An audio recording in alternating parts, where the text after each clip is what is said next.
Eis que vos dou o poder para pisar serpentes e escorpiões, toda a força do mal, e nada vos fará dano algum. Crente da Assembleia de Deus, criado no culto de doutrina, na escola dominical, não aceita essas heresias de raiva.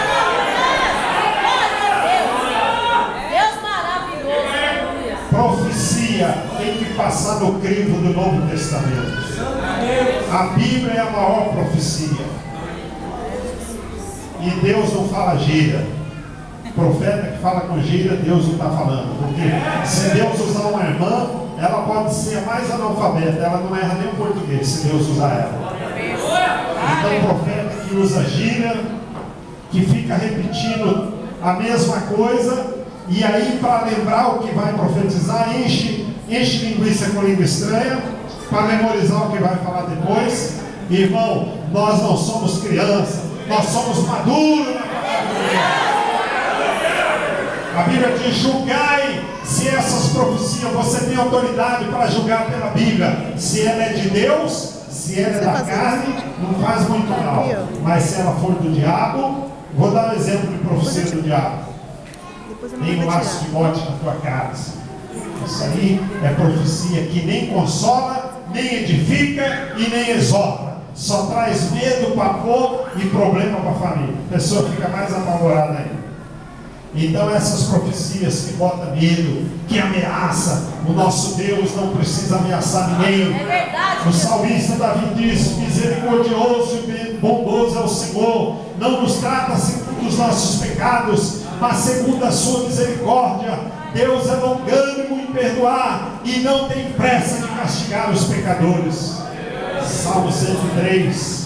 Então, irmãos, vamos ficar com a doutrina da palavra de Deus. A igreja marcha na doutrina.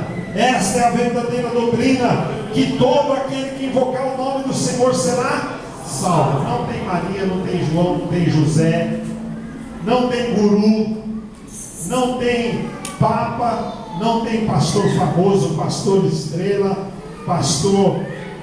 Olha, irmãos, tem muita heresia por aí, viu? Tem muito pregador estrela derrubando o povo no chão. Quem cai para trás está endemoniado. Crente salvo não cai, ele se levanta. A Bíblia diz: levanta e resplandece, porque já vem a tua luz e a glória do Senhor vai nascendo sobre ti. Jesus rejeitou o evangelho de espetáculo. Ele disse para Satanás: não tentarás o Senhor teu Deus. Eu não vou fazer espetáculo, não vou pular do pináculo para agradar religioso. Não tentarás o Senhor teu Deus. Então cuidado, que tem lugares por aí que estão copiando a heresia que vem da Colômbia, heresia que vem dos Estados Unidos, enquanto o maior celeiro é o Brasil. O Brasil é o maior celeiro do Evangelho. O Brasil tem 5 mil missionários no mundo.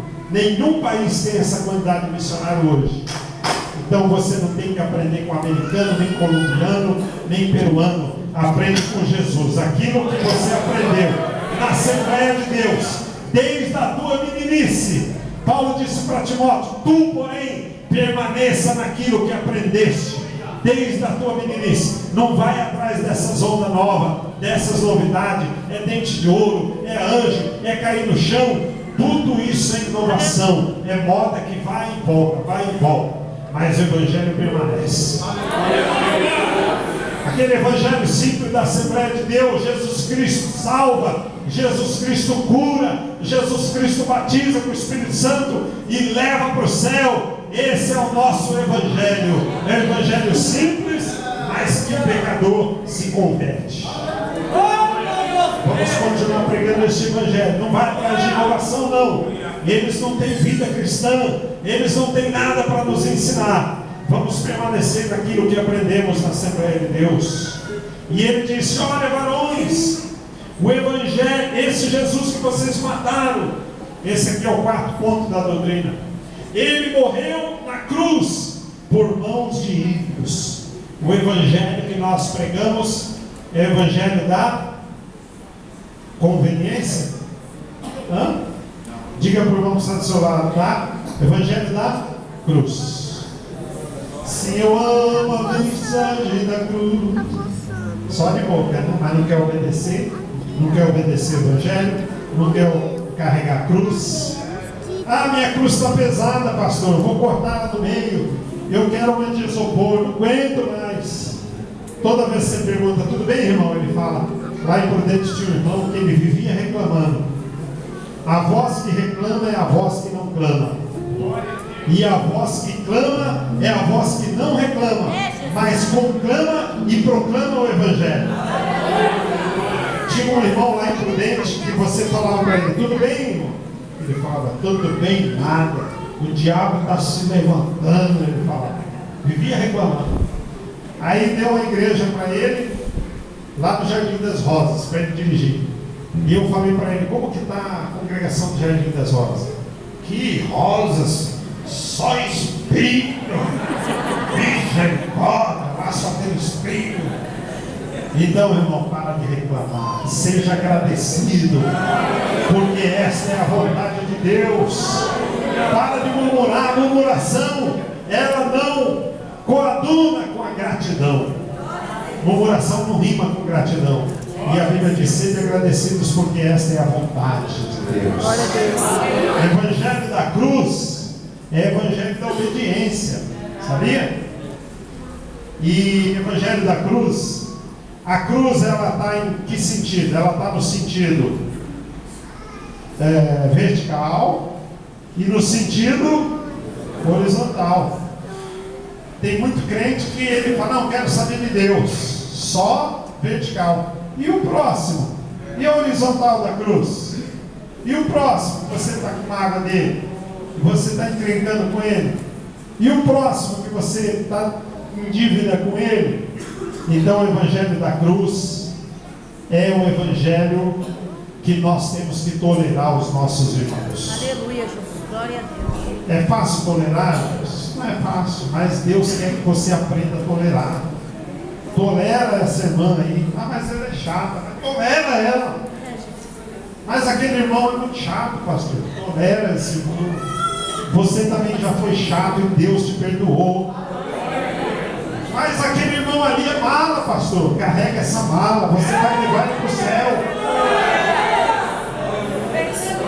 Uma vez um irmão chegou para o meu pai e falou, pastor, eu não aguento a minha mulher. Eu não tenho paciência com a minha esposa. Aí meu pai falou, joelho aqui, Senhor, manda tribulação para esse irmão. Não, pastor, não ora assim.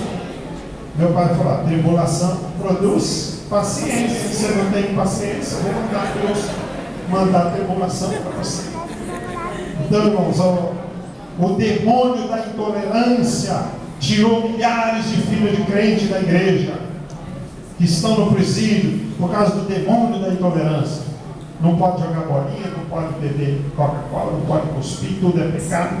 O demônio da intolerância, no passado, colocou milhares de filhos de crente no inferno, então até nos presídios. Tolera o seu filho adolescente. Ah, mas ele é aborrecente. Não diga isso. Ele é uma bênção de Deus. Está passando nessa fase difícil porque é transformação de corpo. Tolera o seu filho adolescente. Ama ele. Não seja radical para o seu filho, porque você vai perder para a maconha, para as drogas e para o diabo. Traga o seu filho para a casa de Deus. Mesmo rebelde, ama o seu filho, tolera o seu filho adolescente. Diga para o irmão que está do seu lado, tolere a sua esposa. Tolere o seu esposo.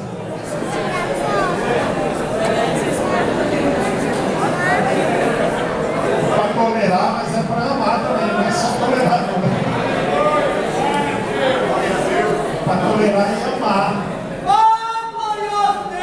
Se você não suportar, não tolerar. Mas aquele irmão repete a mesma história, pastor. Você é dirigente de congregação, aquele velhinho já contou essa história 20 vezes. Ouve de novo a historinha dele. Tenha paciência com o velhinho. Esse velhinho ora por você todo dia.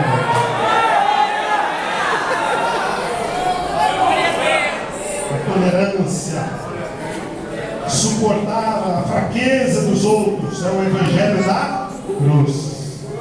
Para concluir, e a Bíblia diz que Pedro pregando diz: Deus ressuscitou. A doutrina da ressurreição. Deus ressuscitou Jesus dentre os mortos e o fez Senhor e fez assentar à direita de Deus. Então a ressurreição, nós cremos que Jesus ressuscitou, e a Bíblia diz que um dia nós vamos ressuscitar, porque Jesus vai vir buscar a sua igreja, e só vai subir lavado no sangue de Jesus. A Bíblia diz: vigiai, porque não sabeis o dia da vida do Filho do Homem.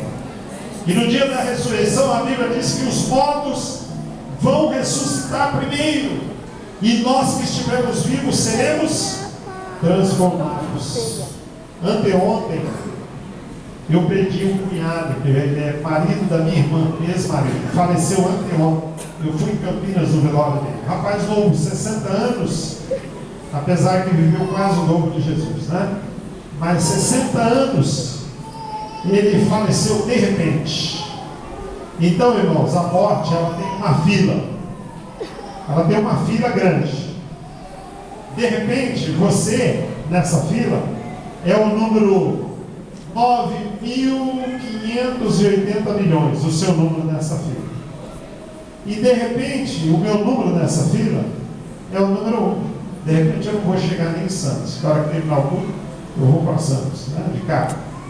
De repente eu sou o número 2, o número 3. E talvez você seja o número 10.599. Então você está sossegado. Mas só que você não sabe qual é o seu número da fila. Pode ser o 1 e pode ser o 10.968 milhões. Então a morte, ela não manda recado: eu vou chegar. Ela vem de repente. E ela vindo, Jesus vem para você. Tanto Jesus vem buscar a igreja, como vem o crente que parte para a eternidade. Então o crente não tem medo da morte, e por isso ele tem que estar preparado na presença de Deus. Pastor, o que é estar preparado? É não fazer nada de errado, é fazer tudo certinho?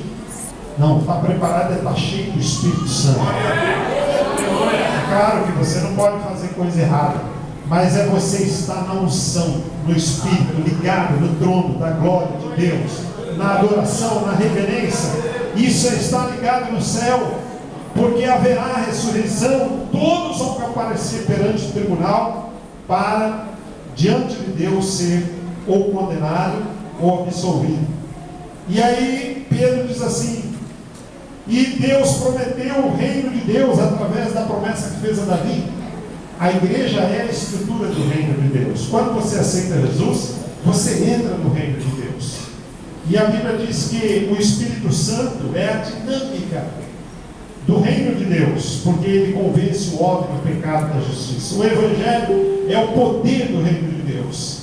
A igreja é a estrutura do reino de Deus. A coluna é a firmeza da verdade. Jesus é o nosso rei. Nós devemos obediência a Ele. Quando você ora: Senhor, venha o teu reino, primeira parte do versículo, agora seja feita a tua vontade, ninguém quer. Todo mundo quer as benesses do reino de Deus. Senhor, venha o teu reino, eu quero bênção, eu quero casa, eu quero carro, eu quero ser promovido na igreja, no trabalho. Mas a hora que Deus diz assim: e a obediência? Como está? Às vezes está zerada a obediência. A lista do pedido do supermercado, do shopping center, está grandona. Mas os momentos de Deus com oração, pequeno, da obediência, da comunhão, da submissão à palavra de Deus. E o evangelho que nós aprendemos é o evangelho da obediência. Jesus aprendeu a obediência por aquilo que padeceu. Então você que é criança, obedeça a seus pais. Você que é adolescente, obedeça a seus pais. Porque a Bíblia diz que nós devemos honrar o pai e a mãe. E você que é crente, obedeça o seu pastor, obedeça o seu dirigente. Você só não pode obedecer o seu pastor quando ele começar a pregar heresia e pregar fora da Bíblia. Aí você pode desobedecer ele. Mas se ele estiver dentro da Bíblia, dentro da doutrina, obedeça o seu dirigente, obedeça o seu pastor, porque o segredo da tua vitória está na obediência. Quando você estiver errado, obedeça a sua esposa. E quando a sua mulher estiver errada, ela que tem que obedecer o esposo. Quando o marido estiver errado, ele que tem que obedecer a esposa. Quando ele está que nem um jumento, uma mula, e quer fazer coisa errada, e a mulher fala: meu filho, você está olhando só aqui, ó, olha para lá, não toma essa atitude, vamos orar, vamos, não precipite. Conselho de mulher é pouco, mas quem não ouve é louco, não é um ditado. Aí o jumento não ouve o conselho da mulher e vai fazer coisa errada, atrapalhar o filho, a família inteira. Então, quando você estiver errado, obedeça seu irmão, obedeça seu parente, obedeça o Evangelho, obedeça a palavra de Deus. Não se precipite para tomar decisões, porque o nosso Evangelho é da obediência. E Pedro conclui dizendo: Deus ressuscitou e fez o Senhor, exaltou a destra de Deus e o fez Senhor e Cristo. Nosso Deus, Ele comanda todas as coisas, nada é por acaso. A Bíblia diz, vou concluir com uma história, eu já contei aqui, mas eu vou repetir, porque o Felipe, ele recebeu a igreja com 100 crentes na ceia e está entregando com 150. Eu falei para ele, ele riu, porque tem obreiro que você dá a igreja para ele com 100 crentes e depois fica só ele e a mulher, até a mulher pede carta para sair da igreja. Mas o Felipe foi ao contrário, ele está entregando a igreja mais cheia do que estava. Então muitas das vezes nós passamos por situação que nós não entendemos nada. Por que, Deus, que o Senhor permitiu acontecer isso comigo? A Bíblia diz: todas as coisas contribuem para aqueles que amam a Deus. Então, quando acontecer uma coisa ruim, muito ruim com você, você não murmura, não fica com raiva, fala assim: graças a Deus. Vão te chamar de louco você falar isso, mas eu vou contar uma história aqui que eu já contei e vou repetir. A história do fazendeiro africano, que ele tinha um motorista que era crente, e tudo ele dava graças a Deus, tudo de ruim, de bom, graças a Deus. E aí o fazendeiro falava: rapaz, você é muito fanático, tudo você põe Deus no meio, para com isso. E ele falava: graças a Deus. Era o motorista do fazendeiro na África, dirigia o jipe lá no safari. E aí